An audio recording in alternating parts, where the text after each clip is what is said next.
All right, so we are going to get started pretty soon with the topic of today, industrial lands. I am your host, Katie. We have our presenter today, Paul, if you want to give us a wave over there. And we are here to talk about employment lands. So for those that are in the council room at Town of Perth, can we maybe just because we can't see you that closely, can we just get your names to know who's in the room with us? Leona Cameron. Hi, Leona. And Ed McPherson. Awesome. Cool. Okay, so just as we're coming in here, are there any questions about anything before we get started into employment lands today? Do we know how many more meetings there will be? I will defer this to Brad. Oh, that's a great question. Our timeline from the beginning has been to try and wrap up our official plan in January or February of 2022, which is quickly approaching. We hope to have a few more meetings this month. So we'll have another meeting in October, November, and December. We haven't finalized what those topics will be, but I'll let the cat out of the bag for next month. I think our next topic will be about affordable housing and related policies for affordable housing. And then hopefully we'll just be 2 more meetings at the end of this year about a couple other topics, or maybe even a summary of some final portions of the official plan, with hopefully a draft of half of the official plan in December that we can review and comment on. And then a draft of the second half of the official plan in January that everybody can comment on, and then hopefully with a final report in February. That's sort of the timeline that we're looking at. So yeah, we're going to continue on with our monthly meetings into the fall with a few more interesting topics. Thanks.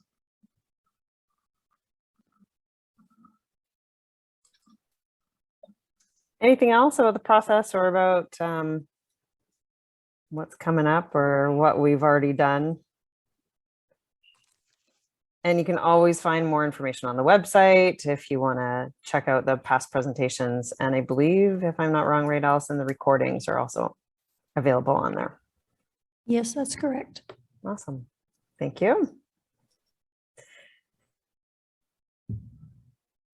So without further ado, let's get started for today's presentation. Brad, did you have anything else that you wanted to say before we get started? No, I don't think so. I think Connor and Paul will provide a pretty good overview of employment lands, and just the overall look that we see ahead is that, you know, obviously for small towns like Perth, jobs are important, and so I think we'll find out about how, you know, what does that look like, and how should we proceed, and based on the, you know, with the lens of official plan policy and what the town can control, just like what should we do with our lands, and what type of industry should we be looking at moving forward, and what are the trends. So we look forward to hearing from Connor and Paul. And maybe you could give a little background of who Paul is.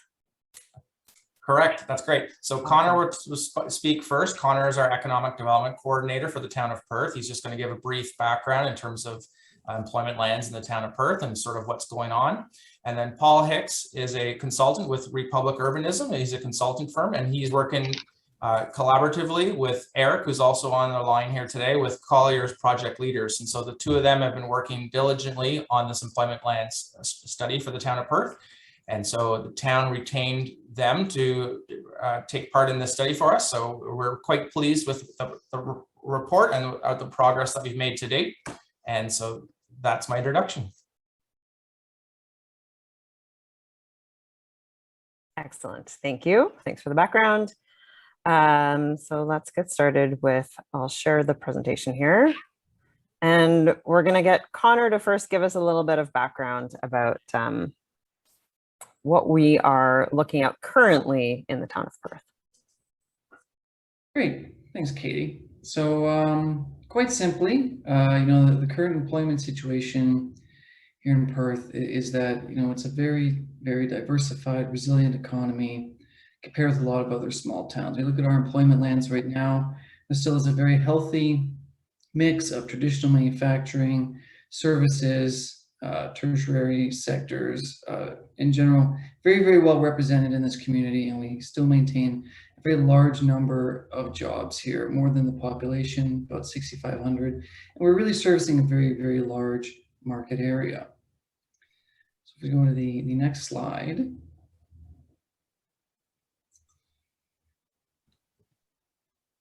You again can just see sort of that breakdown of what we've got distributed throughout the community. And again, that really high traditional manufacturing thing, which you can kind of see when you drive around and see the large factories we still have. And overall, really, really great distribution here throughout the town, throughout our various industrial and commercial sectors in our community. If we go to the next slide. Yeah, so really our employment lands are host to many of our largest employers, as kind of indicated. You can think of Shandex, 3M, Albany, and then even any of the people who are kind of around Highway 7 going up 511. Again, those are some other employment lands there, or the large commercial building on Sunset Avenue that hosts a lot of different offices. So we need to sort of have the right mix in sizes and locations for these, because there's a lot of different businesses who rely on these for their economic activities, because they really have various needs. Large manufacturers going to need a very big parcel of land. We can't forget those smaller employers who are maybe just engaged in, say, IT services or economic, like personal finances functions, who are also going to need a location to set up. So depending on what kind of mixes we have within the community at the sizes of these lands and their locations, this really have an impact of where our economy goes forward as it changes over the years, as perhaps some of our remaining manufacturers disappear or evolve, or we welcome sort of the new types of industries that are operating that Paul is going to touch on in his presentation. So I believe that's all that's there for me, so I can hand it off to Paul now.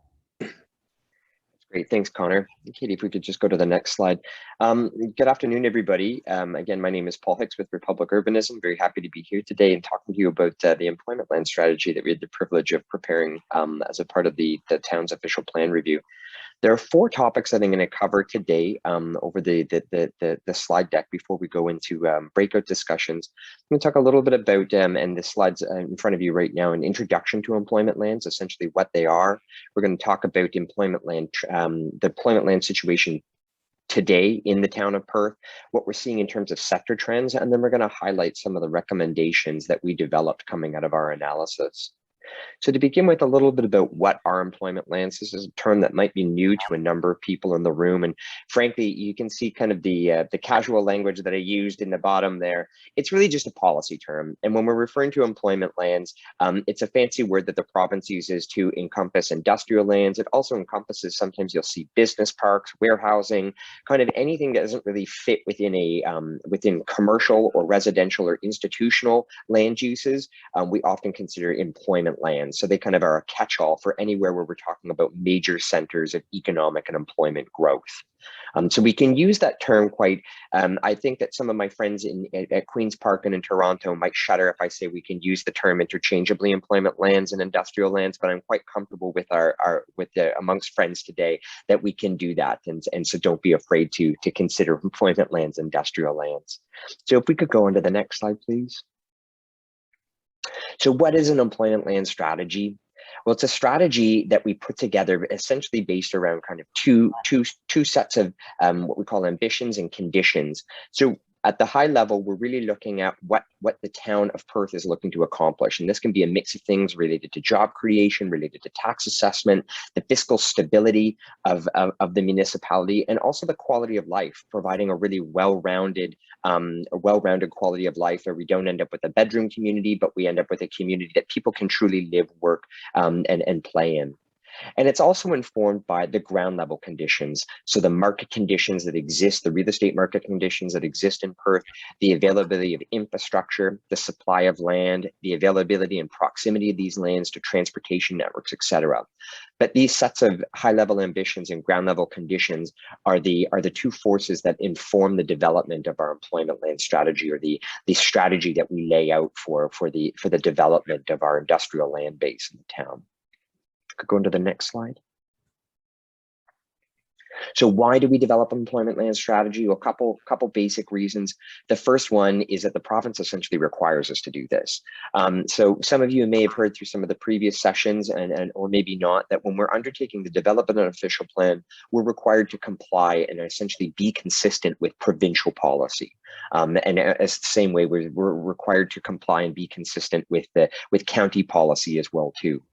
So when we're looking at employment lands, we're directed by a document called the Provincial Policy Statement, sometimes called the PPS, if you've heard of it before. And the PPS tells us that when we're undertaking a review of our official plan, that we're required to take a special review of our employment land base.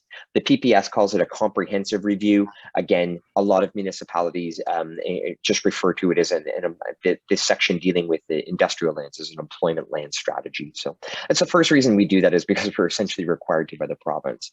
In addition to that, an employment land strategy can really help us establish an overall strategy for the planning and development of industrial lands. And it also can aid in shaping the community's vision of what they want their economy to be.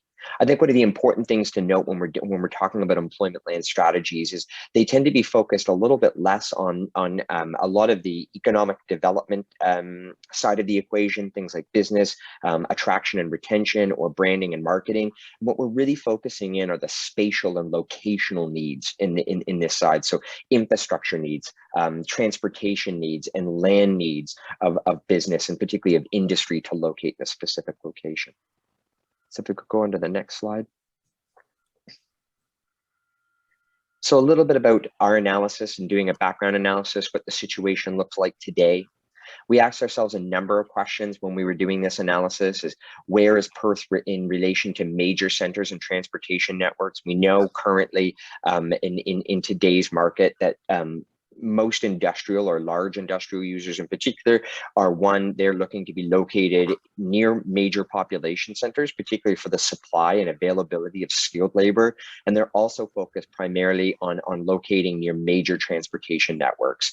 So that could be the 400 series highways, that could be rail networks, that could be the network of airports around the country, or ports, etc.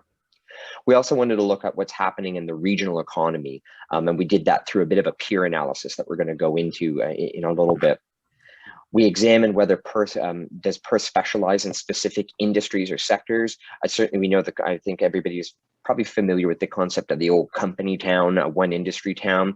We still see that kind of the legacy of that in a number of the communities that we work in today, notwithstanding the diversification that we see in most local economies, is there can still tend to be focuses on specific industries like agricultural processing or mining or car manufacturing, etc. And we also wanted to examine what the town's ambitions were as they related to industrial growth, as where does the town see itself, and putting this in the broader context of council's ambitions, the community's ambitions, any economic development strategies that have been developed as well too, that are intended to guide the users that we want to occupy these lands. So if you go to the next slide. So to give you a little bit about what the situation looks like when we're talking about employment lands and where they're located within the town of Perth, you can see a collection on your screen of teal colored lands and kind of pinkish colored lands. All of those lands are what constitutes the town's employment land base. And you can see them scattered somewhere up along Highway 7. You can see them scattered out in the east end of town near the old CPR station where the 3M plant is, and particularly the largest collection of them being down in the south end, essentially surrounding the municipal landfill as well too. So don't worry too much about what the pink and what the teal means. I'm happy to go into that a little bit more if you'd like, but it's essentially this is what constitutes the employment land base in the town.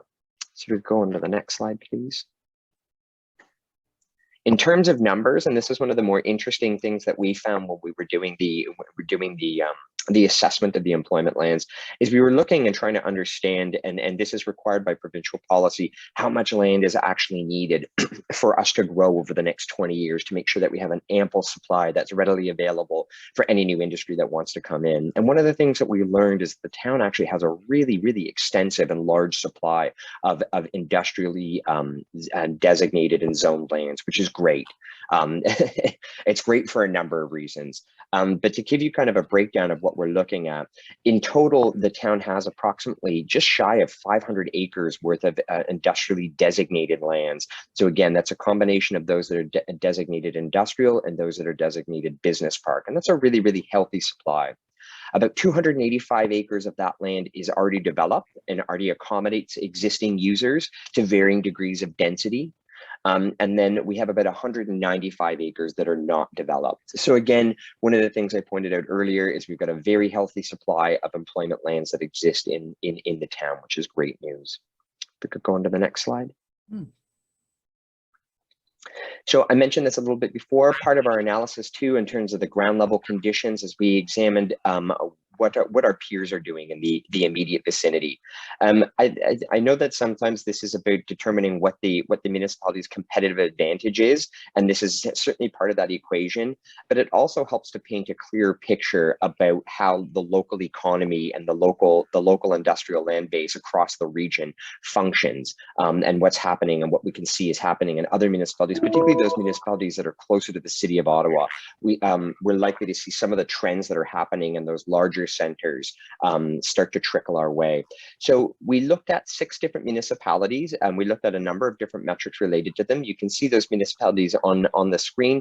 We looked at Elmont, Arnprior, Carleton Place, Kentville, Renfrew, and Smith Falls, and we compared them on a number of different metrics, as I had mentioned, to the town of Perth. If we could go on to the next slide, go through some of these metrics to give you a sense of what that looks like. Generally speaking, and I'm going to paint a broad brush when I say this, but generally speaking, in terms of Perth's competitive advantage, Perth has a great competitive advantage compared to these peer municipalities that they're in the immediate region. You can see that in terms of population, Perth does fall under on the lower end of the spectrum in terms of the municipalities that we examine, but that's certainly not necessarily a bad thing or a good thing. And as can be expected, we get into larger population bases the closer we do get to the city of Ottawa. In terms of growth rate, we can see that Perth is somewhat sitting around the middle of the pack. You can see that, you know, sometimes the further you get out, the lower the growth rate is going to be, and that we're experiencing higher growth rates that are closer to the city of Ottawa. I would suggest to you, I've been in this business for a number of years now, that to have a growth rate for a community the size of Perth and Perth's location of approximately that 1.5% is a very healthy growth rate. And allows the municipality to plan and provide services at a very reasonable rate and not be challenged by kind of too much fast-paced growth coming into the municipality, which I don't probably need to go into the explanations of what kind of challenges municipalities experience during high growth rate periods. So we could jump to the next one. So the figure that is on the left-hand side looks at the estimated employment land supply compared to the peer municipalities as well too. And you can see once again that Perth, while kind of falling in the middle of the pack, there's certainly a dividing line where we see Elmont, Carleton Place, and Smith Falls having a very low supply of employment lands, and the remainder of the municipalities having a very healthy supply. And Perth is well blessed to be amongst those municipalities at the top end of the spectrum that all have a very healthy supply of employment lands. We can also see in the next slide, pardon me, not the next slide, but the next figure there, we have the employment, the labor force working outside of the community. We see that Perth, which is a bit of a strange one out of the pack, and I mean that in the most positive way, actually has a really, really healthy supply of people who live and work in the community, as opposed to places like Elmont and Carleton Place, where a number of people are either commuting in or out for labor. To go to the next slide. In terms of development charges, for those that are maybe not familiar with development charges, they used to call them impost fees. They've gone by lot levies, or another term that they go by. But this is a one-time charge that's paid at the time of development that helps to fund future services that are required by new development coming in. So if you're familiar with it at all, the example that I would like to use is that if we were approving a new 100-lot subdivision that was going to be located in the town of Perth, all of those new 100 households that are going to be located in that subdivision are going to need schools, they're going to need libraries, they're going to need police, they're going to need fire service. So your impost fees, your development charges, your lot levies are what cover the cost of those future servicing requirements down the road. So we'll be often ask ourselves is these can be quite substantial bills that are paid by a developer, whether you're a residential developer, an industrial developer, a commercial developer. And we do see that Perth is on the high side compared to some of the competitor municipalities or the peer municipalities that are out there. I'd still suggest that it's a fairly competitive number that Perth does have. I would also note that municipalities are not mandated to have development charges, and you can see down at the very end, Smith Falls does not have a development charge program, at least for industrial development. So this is a cost consideration when businesses are looking to locate in a community. We will see that quite often. One of the first questions that gets asked, aside from what is your tax rate, but what is the development charge, particularly if we're looking at constructing, let's say, a 50,000 or 100,000 square foot building. And you can see that the cost that's located there. As a municipal planner, former municipal planner, and as a professional planner, I'd always say that development charges do work under the principle of development should pay for itself, and I'm a very strong supporter of the use of development charges to ensure that we're being fiscally responsible for our current and our future residents. And the last thing we looked at was also the price point that the peer municipalities were charging per acre for industrial land. Some municipalities have a municipally owned industrial land base, others have just a solely private industrial owned land base, and others have a mix. But you can see amongst the comparator municipalities that Perth is very competitive at the $40,000 per acre that they offer. We see at the high end, Smith Falls and Kemptville are almost $100,000 per acre. So that's a very competitive price point and in line with what we're seeing in Almont and Carleton Place as well too. If we could go to the next slide. So what did we learn about the economic positioning and the existing situation through our research and when we were developing the strategy?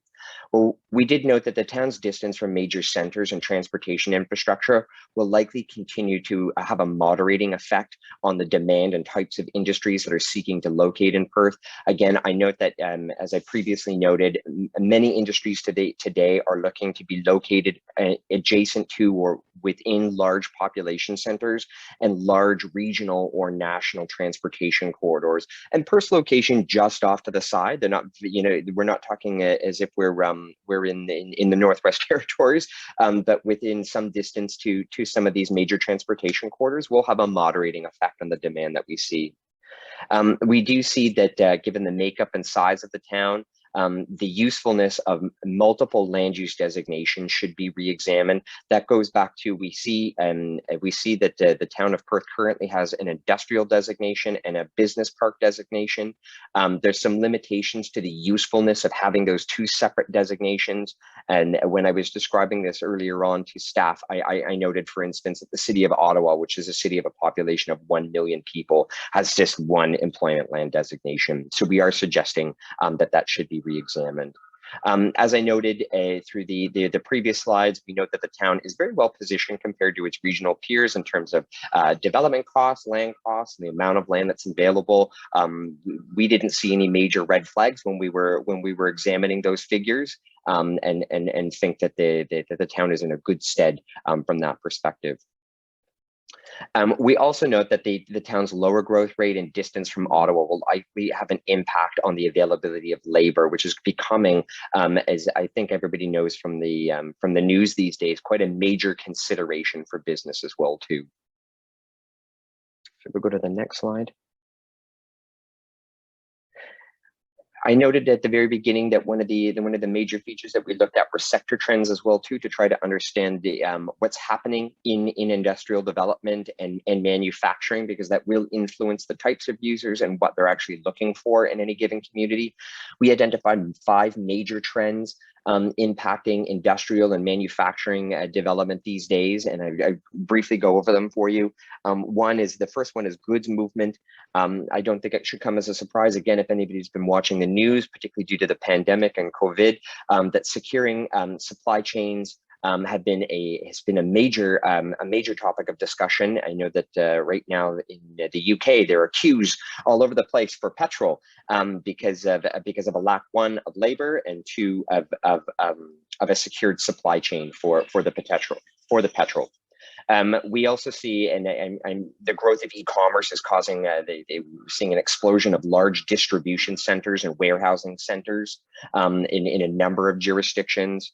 So we're seeing also through that the need for large, well-located pieces of lands, and that goes back to my comment about if you were Amazon, you are looking to locate your facilities on 400 series highways within earshot of major transportation corridors and facilities. And we're also seeing an increasing focus on fixing what we call the last mile delivery issue. And you'll apologize, I'm noticing a small typo there. It says last without the T there, but I think you guys can read that. Last mile delivery. And what last mile delivery really means is this is the how do we maximize efficiency when we're going from the warehouse with your new pair of tennis sneakers to your front door with those tennis sneakers. That tends to be the most inefficient and costly part of the delivery process. So there's a renewed focus on trying to fix last mile delivery efficiencies within the system. We also see e-business as another major trend. Shouldn't come probably as too much of a surprise to anybody in the room today, but just the general recognition that businesses these days can be run quite digitally and with an easy startup. So we're seeing a very different focus on how entrepreneurs are starting business, even in the manufacturing industrial sectors these days. Capital costs are becoming a lot more reasonable on a number of fronts. People can start up businesses in their home or in their garage a lot easier than it used to be, and use digital platforms for distribution of their goods. And what we see in terms of a spatial component to that and the need for flexible multi-use spaces. When we talk about things like co-working or maker spaces, if you've heard those terms before, they fall into that category and that sector trend of e-business. One of the other biggest ones that we're seeing these days is automation. And the tagline that I had kind of under the word automation is the AI revolution is here. So we're seeing I know that there's been a lot of discussion in the past, probably 40 years, around the offshoring of manufacturing. So moving it to cheaper jurisdictions to make our t-shirts and to make our tennis sneakers and our widgets and all the rest of that fun stuff.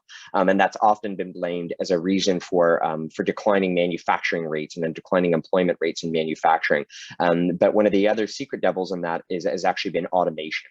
The automation of manufacturing that just simply does not require the same number of people on the same level of unskilled labor. We're seeing when we talk about our employment needs today, we're finding that people, when we speak about labor shortages, it's not within unskilled labor, but it's within skilled labor that we're finding employment shortages. When we go into new manufacturing, just a brief comment on that. This is really related to kind of traditional manufacturing, the large, wonderful plants that make widgets that employed 200, 300, 400 people that were often the backbones of many towns and cities across the province of Ontario. That type of manufacturing still does exist, but is an extremely competitive market to land a factory that has high paying jobs located in it that is manufacturing a product in Ontario. So it's extremely competitive to attempt to attract those individual businesses. They are, as I'd mentioned previously, looking to locate near major infrastructure, again, particularly transportation infrastructure. So while we are seeing the opportunity for a new plant to locate in Perth, that may be a possibility in the future. It's not something that we should likely put all our eggs into that basket waiting for it to happen. And the last trend that I note is the trend in remote working. That is tied to the e-business trend as well too, but essentially that note is connectivity allows us to work anywhere. We've seen this particularly through the pandemic. Businesses can operate at a smaller spaces, out of homes, out of garages. There is obviously a spatial component to that if we are talking about businesses that are engaged in artisan wares or small scale manufacturing, that this can occur in multiple different locations and has some impacts on the need to supply designated employment lands or industrial lands for people to be accommodated on, because they can work from anywhere these days. That's a snapshot of the sector trends. If we could jump onto the next. So what did we learn from the sector trends? Well, we learned that there's going to be a greater demand for flexibility in the types of uses that are permitted in employment areas. So not just traditional manufacturing, but a wide range of manufacturing. Larger operations do want access to major transportation corridors. I know I sound like a bit of a broken record with that one, but it is such an important trend. We are seeing an increased interest in establishing home-based businesses and industry. If we think of, and I'll use the example of 3D printing, which is becoming my household has a 3D printer. They cost $300. They are not an expensive item to purchase. And while we're not doing mass production in my household, certainly the ability to undertake manufacturing quite quietly and quite cleanly in your own home is an increasing possibility. And with improvements to technology, we do expect to see that increase. And we're also seeing a shift in site design considerations for employment users. And this goes back to my comments about the need for fewer employees due to automation, pardon me. But one of the most easy ways we see that reflecting itself is in fewer parking requirements these days, because factories are not employing the large numbers that they used to. They actually simply just need less land to locate parking on. It's one example of that. We could go to the next slide. So I'm going to finalize my presentation and just to outline what we heard about, or pardon me, what the actual employment land strategy looks like. And we focused that strategy on 4 different components. We looked at growth and demand for employment lands, priority sites and areas, the repositioning of underutilized sites, and then also generally policy and regulation as it relates to employment or industrial land base. In terms of the growth and demand side of the equation, based on our analysis I had mentioned before, the town has a surplus of industrial lands that exceeds the town's projected needs over the next 20 years. That does provide some opportunities that if the municipality would like to consider redesignated some of the employment lands to other uses, that is a possibility. Because there's certainly enough land supply to meet and exceed that 20-year projection. And we also noted that small and medium-sized parcels will likely continue to form the majority of the demand within the town. Larger parcels are great, and there should always be some consideration for larger users, larger potential users, particularly when we have a municipally owned industrial land supply.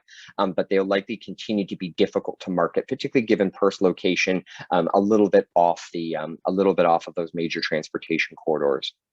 One of the other recommendations that we had in terms of growth and demand is encouraging the town to consider developing a master plan for the industrial lands that are particularly located in the south side of the town surrounding the municipal landfill, and coming up with a master plan that would lay out lotting, servicing requirements, costs for the development of those lots, and also focusing, in addition to just developing a master plan for that area, also focusing on the marketing to business and industry, particularly marketing to business and industry that have potential synergies with the adjacent municipal landfill.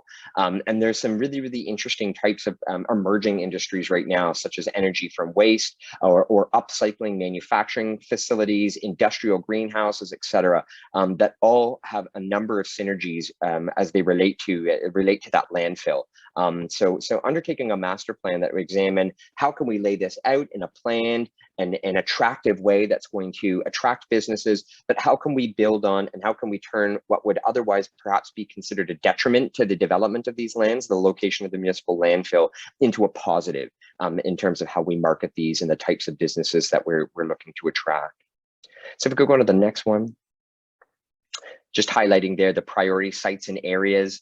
So in terms of priority sites and areas, we note that the southern industrial lands, and our recommendation is should be prioritized probably quite logically for heavier industrial uses, ones that sometimes have noxious parts of their operation, whether they be noise, smell, lights, etc., just because of the buffering from the rest of the town and the location adjacent to the landfill.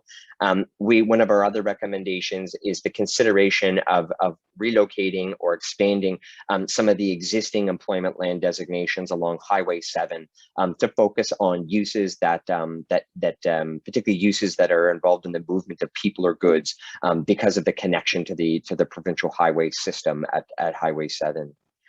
And also suggesting that the town could explore the development of a community improvement plan that would offer incentive programming to attract targeted industries and users. So municipalities, as this group may or may not know, are prevented under the Municipal Act. It's called the bonusing provision under the Municipal Act for giving direct financial incentives to private landowners or to private businesses. The one exception to that is the development of a community improvement plan under the Planning Act, which would allow the municipality to offer grants.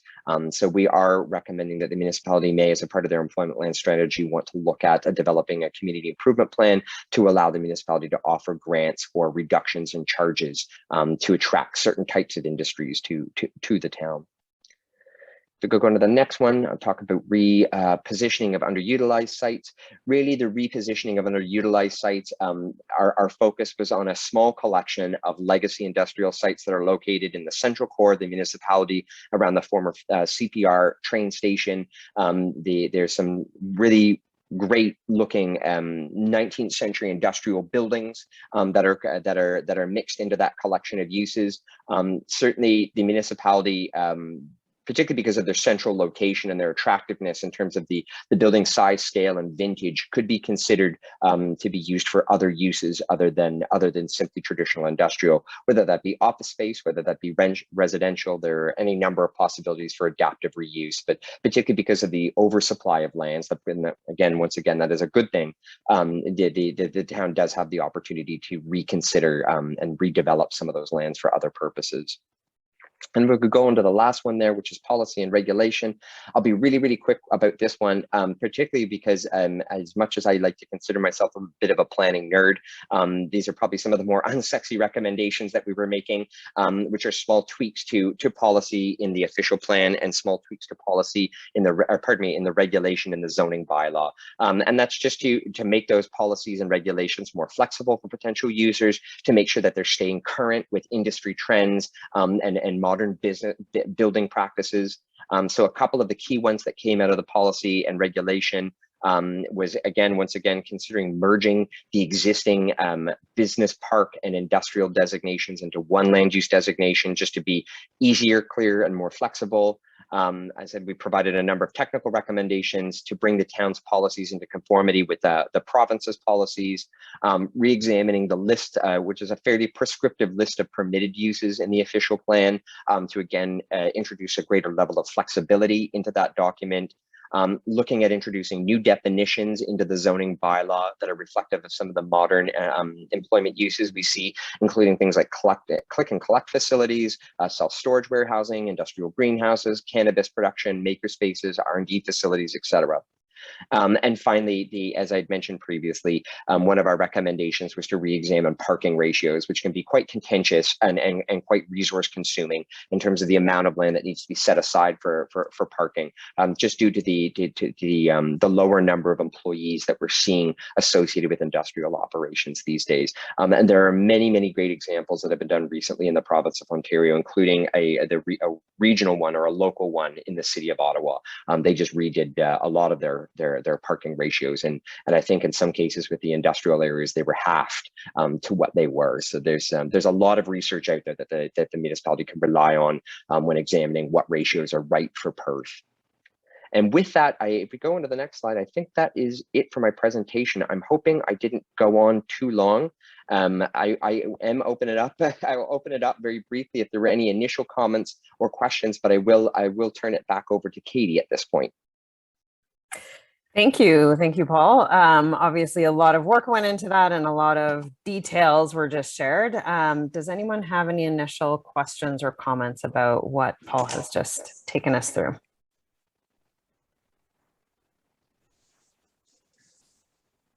Yes, if I may.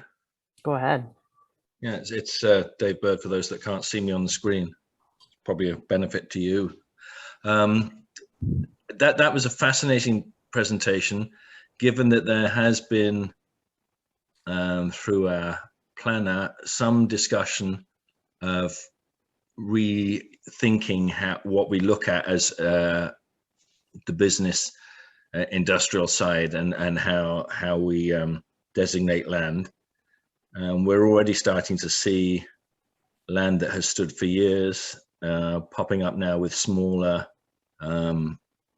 concept small businesses. So that's fascinating. It seems to link into where we are going anyway. And I think it's all clear to many of us that the large manufacturing industries are not going to abandon their low wage, unlimited conditions, work conditions in the East and bring their plants here generally to Canada and specifically to Perth. So I say this has been fascinating to me. The plus side of not being so, we do have a plus side in this community of not being so close to major roads and communications, though, and I'd like to put that in our back pocket.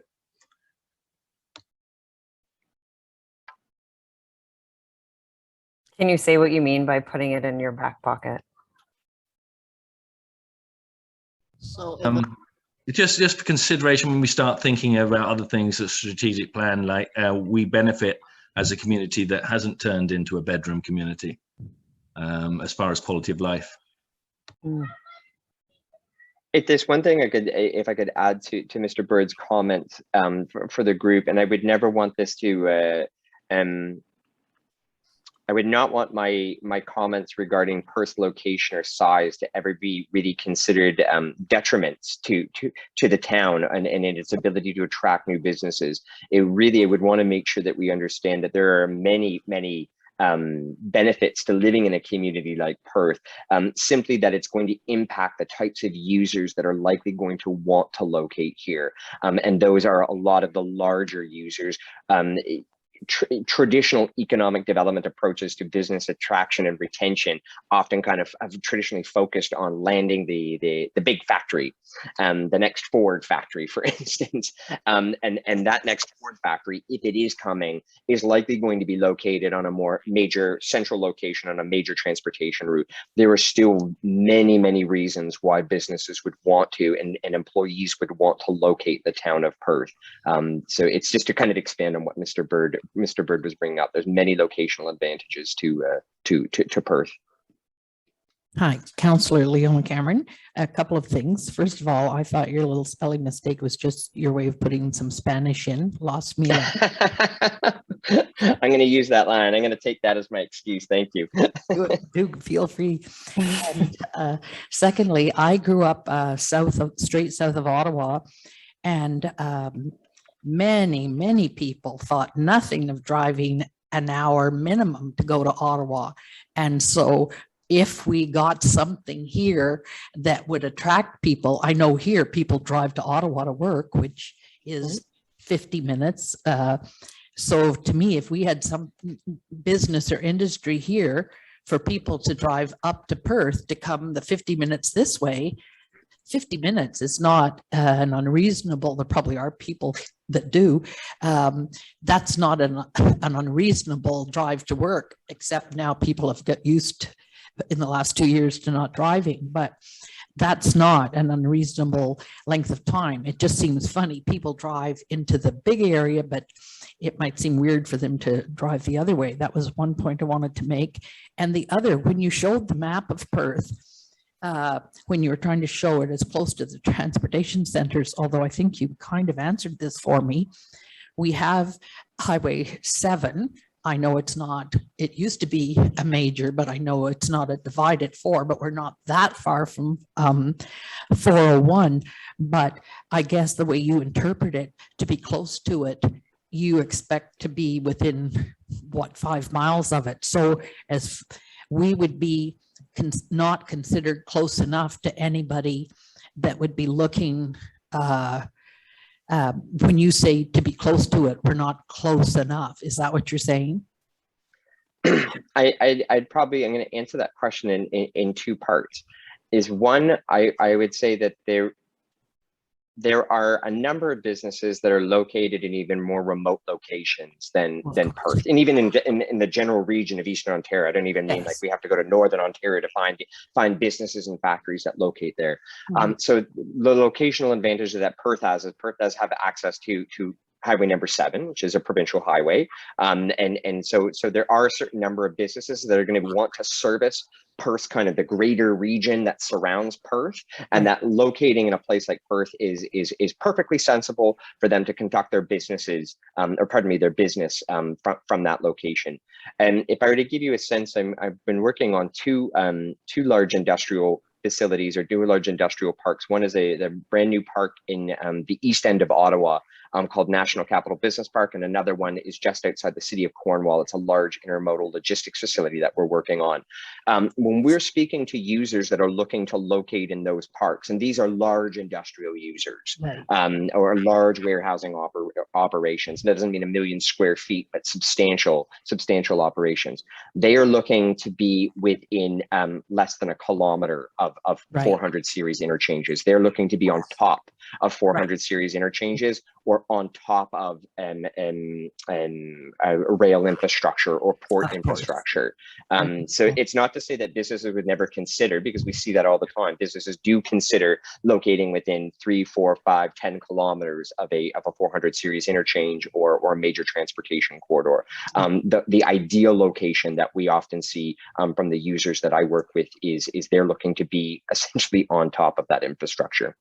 So we'd be kind of mediocre in that aspect. I'm not sure if I'd use the term mediocre, because again, I fall back on, there are lots of wonderful users who would love to locate in Perth. It's going to set the tone for the type of user that wants to locate I in just Perth, meant as opposed to. transportation wise. I didn't mean in any Yep. negative way. Yeah. No, I know that. No, but I would never consider it to be Perth to have a mediocre location. It's simply a reference to the type of businesses that not all businesses are going to want to locate in Perth, because they're going to want to locate, closer to a major transnational transportation corridor. Okay. Thank you very much, and great. No problem. My pleasure. Thank you. No, thank you. Councilor Brown. So 2 questions. Well, following up on that, about, industries locating here or whatever, I like to look at the opposite side of it, where Perth has recently had a company install gigabit technology.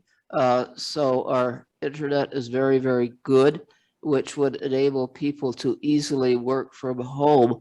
I'm wondering, have you seen any communities that promote that people should live in perhaps a smaller community, but which is very nice, but that they can work from home? I would go one step further to move just beyond communities that are doing that, but entire regions. And the one that I'm going to pick on is, or point out, I should say pick on, are the entire Maritimes. That we've seen through the pandemic, marketing themselves as an ideal place, a very scenic and rustic and beautiful place for people who are what they call the digital nomad, tends to be the term for those individuals that are remote, but that can operate out of remote locations so long as they have that connectivity. So if you are looking for examples of that, there are Canada and Ontario are replete with some really, really great innovative marketing programs around that. And probably the more recent one that I would point to would be to some of our friends in particularly in Nova Scotia and New Brunswick, which have done an awesome job of trying to encourage people to locate out there. Whether that turns into a long-term trend of positive growth for them, I think we'll wait and see. Still too early to tell whether that might be more anecdotal, but they certainly have been going out of their way to market themselves for that. I had heard that Stratford, Ontario was doing that sort of thing, marketing themselves as how well wired they were. Very smart city, e-friendly. That's very much a part of Mayor Matheson's program, very much. So my second question is, you spoke about reduction in charges to attract businesses, industry, or whatever. What sort of charges is it now legal to do that? Because there was a time when that was considered bonusing and it was illegal. So it is still considered bonusing and still is illegal, except if you develop and adopt a community improvement plan that's approved under the Planning Act. That is the sole case in which you can offer financial incentives to private businesses or parties. So what we have seen is a number of municipalities. There's a very advanced one that's been developed in Niagara region, a industrially directed community improvement program. that is focused on reductions in development charges or deferral of property taxes for specific targeted businesses. So certain parts of the Niagara region, for instance, are targeting the STEM, the sciences, technology, the STEM industries. Others are targeting agribusiness. Others are targeting logistics operations. So they're developing financial incentives around certain types of industries that they want to attract, not just opening it up the door to anybody, but certain types of industries they're targeting to attract that and that are also bringing a certain level of employment or a certain level of new tax assessment to the municipality. But again, that can only be done through the development and approval of a community improvement plan under the Planning Act. Okay, well, we do have a community improvement plan, but in terms of reference, it's geared towards facade improvements for businesses that are already here. So you would add to the terms of reference that you could offer a grant or whatever to a business or industry if they located here? You could either offer it within the existing community improvement plan by going through an amendment process to the community improvement plan, which is actually the very same process for an official plan amendment, legally speaking, or you could develop a brand new community improvement plan, a separate community improvement plan that's specifically targeted to industrial users. Okay, thank you. No problem. We I have do see another that there's a question in the chat. Yeah. Yeah, sorry, Go I just for wanted it. to read that. Thanks, Katie. Yeah. So I see Mr. Flynn's asked, when considering employment lands and improvement plans, how would you treat some of the legacy abandoned lands such as old Silverworks or the Magna casting facility? That's a great question. So there's a whole field of community improvement plans that are out there that are directed at the redevelopment of brownfield sites or former industrial sites, contaminated sites that are out there. That could be everything from a gas station to a former factory. So there are any wide range of community improvement plans, and what they do is they often offer incentives that are related to, one, assessing how much cleanup needs to be done, because it's typically that first step, and two, assisting with the actual remediation of the lands as well. So that's certainly available to the municipality if they decided to undertake a community improvement plan that was geared towards that. So for example, in our existing industrial park, most of the lots that are still available don't have services, and under the town's policy, the developer would have to bear the cost of those services. But if that was part of our community improvement plan, we could say, hey, if you come and locate here, we'll help you with the cost of extending services. Yep, absolutely. That's an incentive program that could be offered for that. Okay.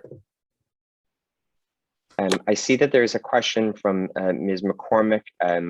What is the estimated cost of an improvement plan, a community improvement plan? I'm going to be doing one of these type of things. If I were to throw some costing at you, it can vary quite greatly, and depending on the size and scope of the project. So if we were looking at doing an amendment and it seemed like an amendment to your existing community improvement plan was right, maybe that's something that could cost kind of $10,000 to $20,000. I've seen community improvement plans that are quite extensive in their scope that could be upwards of $70,000 to $80,000. So it's quite wide ranging, and quite often it's because there's a lot of economic development analysis that's conducted before doing some of these community improvement programs, or it's also because they develop design guidelines, for instance, that are associated with the community improvement program. So it's I'm sorry I don't have a really definitive answer for you on that, but it would really depend on the scope of the program that you were looking at. I see Mr. Humphreys has a question here that says, following on from Mr. Flynn's question, whatever happened to the old CPR train station that used to also serve industries like the old Perth shoe factory? Was our train stations closed simply for passenger traffic, or could be renewed for goods traffic? I may have to pass that question on to another individual who may have some more historical knowledge of why. I can say that CPR passenger service would have ceased back in the early 1980s when VIA fully assumed passenger service. And I believe that they were almost solely operating on CN networks when that happened. So that might be the answer to it. I'm not sure what happened to the building. The one thing I could say is passenger traffic would likely be unlikely to be reinstated on CPR's line, only because of the relationship between CPR and VIA. I do not know, I'm going to throw out another quick one on that. I do not know, because we are going through a process of seeing the high frequency passenger train line being developed between Toronto and Montreal. I'm not sure if Perth, and I only raised this just out of fancy. I'm not sure if Perth is may be located on that new passenger train line that's going to be coming through. With regards to goods movement, certainly CPR and CN, they're quite large beasts of companies, but if you were an individual user that was located adjacent to a CPR track or a CN track, there was nothing that would stop you, and CN or CPR would love to speak to you about how they can provide service into your business. So there certainly are along CP or CN lines always an opportunity to speak to those rail operators. They do have sales departments and development departments that will come out and assess the cost of doing that and help you do that. For large kind of rail facilities, because I have had some involvement in developing those, they require up to 3 kilometers worth of rail line to be able to kind of locate rail shunting yards or rail yards on. So I would say that while individual users in Perth may have some possibility to hook into that CPR line for kind of a large intermodal facility, there would have to be substantial land assembly that would be required to be able to facilitate that. I'm kind of going a bit beyond what your question was, Mr. Humphreys, and I know I didn't answer with respect to the train station itself. I'm not sure if anybody else has information on that. Train station, nobody saw any, once it closed, nobody saw any value in repurposing, and it was lovely stone building, and it was torn down. Fortunate. I'll throw it as Mr. Waterfield has a question here. Paul, do you have any experience in rezoning of employment lands to residential? Do you have any guidance to offer? Any examples? Are there any examples of municipalities doing this specifically for affordable housing? So there are a number of examples of municipalities or private landowners redesignating their lands from employment lands to a residential land or another non-employment land. With the trick with it all, and I'm wondering maybe if you've had some experience with this in the past, and that might be the genesis of this particular question, but the trick with it all is you're required under provincial policy to undertake a comprehensive review of your employment land base before you're allowed to convert it for another use. And that goes back, if you remember one of my earlier comments at the beginning of my spiel, I was saying we're doing this because we have to do this, because the province mandates us to do this type of analysis. That can be quite an expensive and time-consuming venture, particularly the larger the municipality that we're talking about. So if we were in the city of Ottawa, if we were in Toronto or London, Ontario, for example, I would suggest to you that it would probably be impossible for an individual landowner, even with the deepest pockets, to undertake and have a economically feasible exercise where they undertake this review. But it is possible to do it. It just means that you have to undertake a specific set of analyses before it can be considered. Perth is in good stead in this situation, because as I've mentioned before, there's a very, very large surplus of industrial lands. So there is that possibility of considering them, for some of them, for redesignation. And you're undertaking, we're doing this exercise to fulfill that provincial requirement. So this is that time period where you could look at that. I hope that answers that question. I hope that answers all of those questions. So if we chose to do that, let's say not even necessarily affordable housing, but just, I mean, the real estate agents will tell you that there's more demand for properties in Perth than there are properties available. So could you redesignate just to be able to use it for housing? I mean, how much proof or background or whatever would be required? I mean, how comprehensive do we need to get? Well, you've got it, because we just did it for you. So you're good to go on that side. So we've done the analysis that says that you've got a surplus of the lands. that the growth rates aren't going to, it means that you don't need this much land set aside and preserved for industrial uses over the next 20 years. So you've done that now. So you're at kind of a very, myself and Bradley have talked about this very briefly, but you're at a very kind of important juncture where if you wanted to consider some of those lands to be set aside over the next 20 years, you've done the background work at this point and you could consider them at this time. And we did have some specific recommendations within the strategy itself about specific areas that we think could be considered for some of those, for some of that purpose. Great. No problem. I see that there's a question from a Mr. Bennett, and then I see Mr. Bird, you have your hand up as well too. I think the question was a subset to the previous question that was asked by Mr. Waterfield with regards to converting employment uses. You'll forgive me if I'm characterizing your question wrong, but if we were to convert them for residential uses, particularly for affordable housing, could there be federal funds to support that? Okay, and I just got it right, so thank you for that, that validation.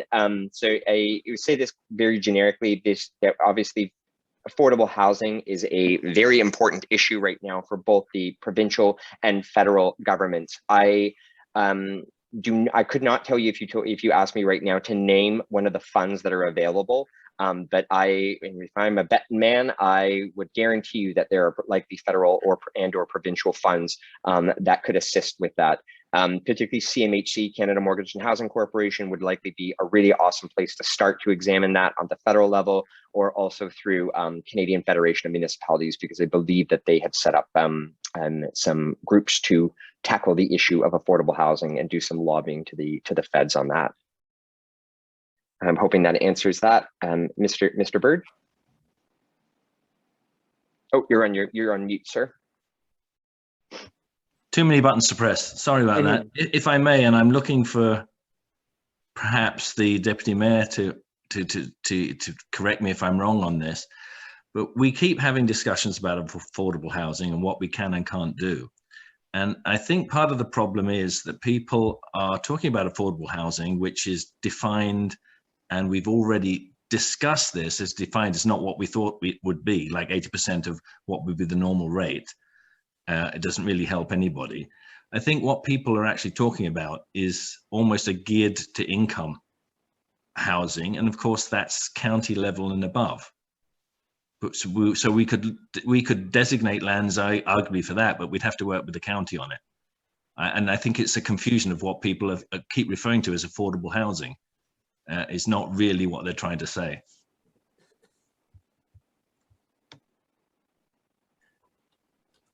I could throw out, if this would be helpful to the group and not to perhaps try to keep us on track too in terms of the topics that we're talking about today. But if I were to throw this out, if it helps to clarify, affordable housing is normally just considered below market rate housing.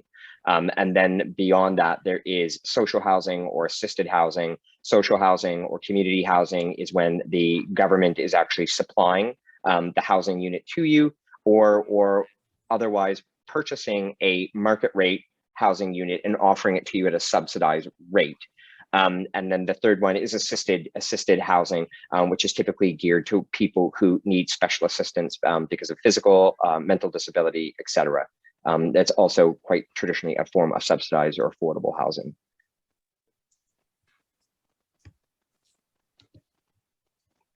Thank you. No problem.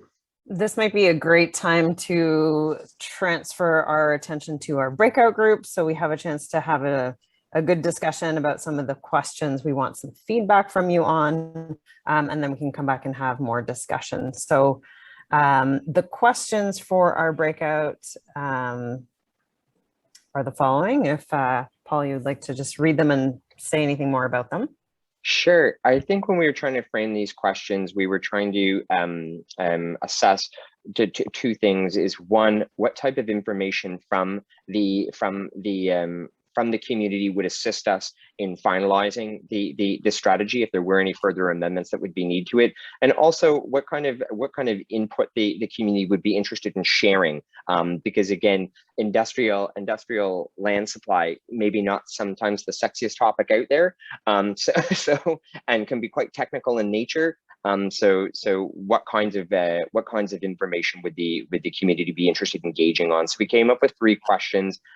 They're all related essentially to spatial matters, location, land size, etc. But given industry trends, what should the town be doing to provide new opportunities for industry? Again, thinking in a physical sense, the supply of land, the supply of infrastructure, urban design, etc. The second question we came up with was how can the town make industrial operations in areas more attractive?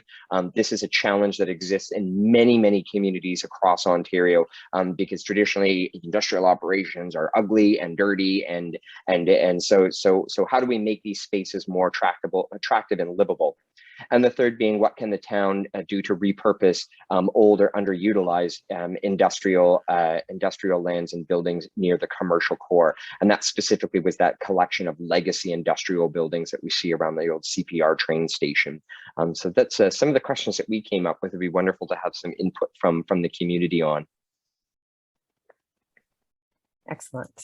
Thank you. So I have created some breakout groups, and make sure you have someone that's going to take some notes so that you can come back and let us know what you talked about. And of course, in this time, if there's one of these that's more interesting for your group to talk about than others, then please jump into there. And let's put on our thinking and dreaming caps about what we would want the future of Perth to look like. And yeah, just have a discussion, and you'll have about 10 minutes to discuss with your groups, and then we'll have a discussion when we come back. So we only have a few minutes to wrap up there today. So we'll do 2 things. One is, I just typed it in the chat, if there are any questions that came up as you were in your groups or things that you thought, oh, I would want to know more about that, please type them in the chat so that we can keep track and maybe get some of those answered. So if any questions came up in your group, please do share. And then we'll just go from one group to another. Whoever, hopefully you have chosen your spokesperson to be the one sharing a little bit of what you talked about. And we'll just ask you to share like the key takeaways from your group discussion today. So do I have a volunteer? I think Connor, maybe I'll get you to go first, because I know you were the spokesperson for your group. Okay. Sure thing. So on the first question, we really talked about really looking at shifting the bulk of our industrial lands up to Highway 7 511, sort of looking at, is there opportunity to grow that up there to take advantage of that one transportation advantage that we have up there versus the difficulty in getting transportation vehicles down to the existing industrial park. That might be a bit of a attraction crux for us. And then also sort of talked about how we can find opportunities to create more sort of office complexes, office lands close to our downtown area, so that we could kind of improve the accessibility of these for people who are living in town, perhaps walking to it, again, taking advantage of our compact nature to live, a more sustainable life, because always important to sort of remember that. And we do want to find ways to focus on attracting e-commerce and remote working opportunities, looking at maybe partnering with some building owners downtown, find remote work opportunities, or buildings outside of the downtown. On the second one, we discussed marketing partnerships with larger organizations to perhaps drive more traffic to our community. For example, I was just at an Ontario East conference, and they have a very large, well-developed leads generation system that we're not currently a part of. That's something that we should look at because we miss out on a lot of stuff. So we're going to try to build that up. Next thing we talked about was making these current and future lands a little more green, a little more sustainable, and helping businesses make those changes, and sort of try to base our districts on sort of that legacy manufacturing one, because it's really easy for people to walk to those businesses. And on that last point, how can we repurpose? We talked about perhaps creating a secondary plan or some kind to look at converting the legacy industrial park to perhaps a fun new mixed-use community. How will we engage a developer to do that? Because there is a lot of potential in that Shandex building in ways to further reimagine the old shoe factory, and there's a lot of vacant land there over the years of deindustrialization in that section. So there could be a lot of opportunity there. It could be a very attractive project. So planning for that ahead of time could be a very, very good idea. And designing sort of some urban design standards perhaps go along with that alongside the other industrial lands. Awesome. Thank you, Connor, and thank you to your group. Interesting comments, and it makes me think about like what the future will look like and how to, you know, I love that people are always bringing in greening and trying to make sure you're doing things sustainably. So the next group, room number 1 with Alan, David, Paul, the town of Perth, and Trevor. Did you have a spokesperson for your group? No. Can we have a volunteer? We spoke at great length about the number 3 issue, because quite frankly, what's going on with the review of what is meant by industrial land and how we can better use it and what is business and commercial now has been touched on already by other people during this, and it's something that has sort of been happening anyway with the nature of businesses that have been coming into these lands and just recently in the last year or so. So number 3 was what can you do, and relating to properties that what can we do? And as the deputy mayor pointed out, that it would have to be some kind of, especially if it was relating to cleaning up a property or anything like that, we'd have to come up with some kind of financial incentive. It was also mentioned about making, perhaps the town could make land more attractive in, generally speaking, by servicing all the lots, because not every industrial lot is serviced. That's generally where our discussion was going. And someone will shout at me or send me a message if I've miscommunicated that.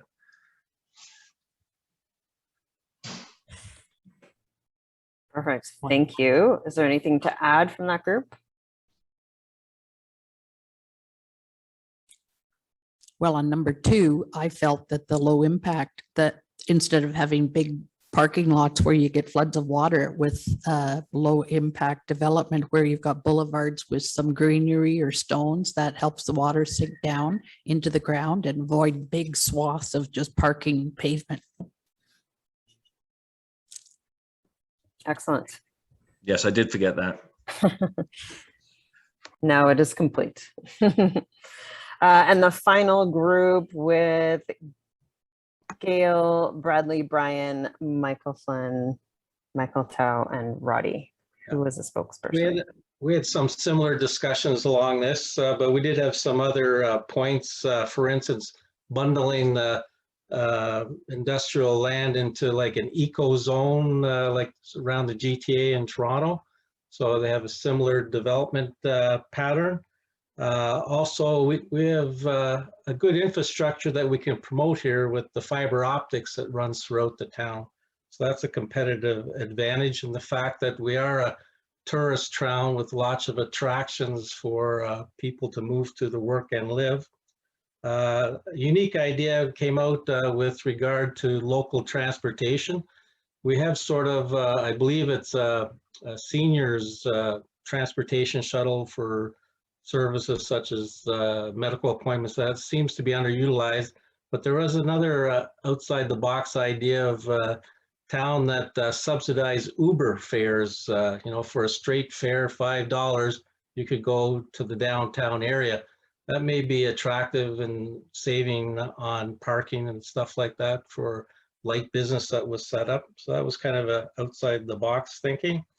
For the improvement plan, of course, subsidizing the connections, providing water, sewer, and light to the lot, but also looking at mixed zoning so you could have such a light manufacturing in a maker space. So that was a good idea. And so that's more or less what everybody else was talking about. Excellent. That's it for us. That's it. Good. Well, that was just in the right time. It is now the end of the meeting. We are very grateful for all of your input. If you want to keep up on what's going on, please check out the website. Anything to add or finish, Paul, before you jump off?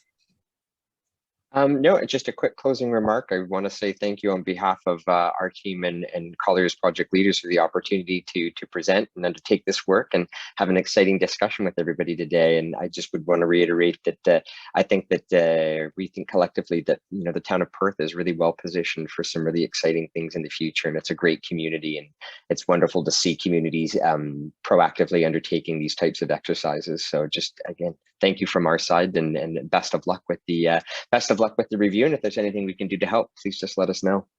Awesome. Thank you very much, Paul. Bradley. Thank you, Katie. Yep, just thanks to Paul and Eric. We're very happy with the presentation today, and we're excited to get some input from everyone. And so, like I said before, yeah, our next meeting will be in October, and it will be about affordable housing. So we'll look forward to having everyone join us for that meeting as well. So thank you to Paul and Eric and Katie as well. Awesome. Thank you, everyone. Have a great evening, and we'll see you next month.